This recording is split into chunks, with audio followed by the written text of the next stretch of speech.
আসসালামু আলাইকুম প্রিয় বন্ধুরা। তো আজকে এসেছিলাম পাহাড়পুর, সেই ঐতিহাসিক পাহাড়পুর নওগাঁ জেলায় অবস্থিত পাহাড়পুর বৌদ্ধবিহারে। তো এত পরিমাণে যে জ্যাম, এই গেটে আপনাদের দেখাই, মেন যে গেট, 1 নাম্বার গেটে, এই গেটে আপনাদের দেখাই যে কি পরিমাণে জ্যাম। আসেন, তো বুঝাইতে পারবো না যে এখানে এত জ্যাম। গাইস, এখানে আপনারা দেখেন যে ছেলে মেয়ে উভয় কিভাবে দাঁড়িয়ে রয়েছে।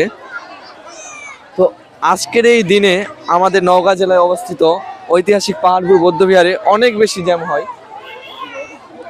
জানি না ওনারা টিকিট আছে কি নেই, টিকিট না থাকাতে তো ভিতরে ঢুকতে দেওয়া যাবে না।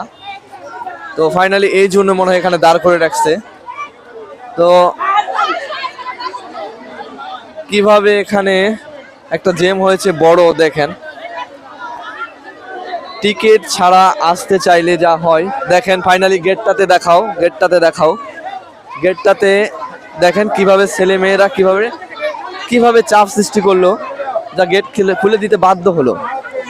তো ভিডিওটা ভালো লাগলে অবশ্যই একটু শেয়ার দেবেন, একটু লাইক করবেন, কমেন্ট জানাবেন, আপনাদের মতামতটা কমেন্ট বক্সে জানিয়ে দেবেন।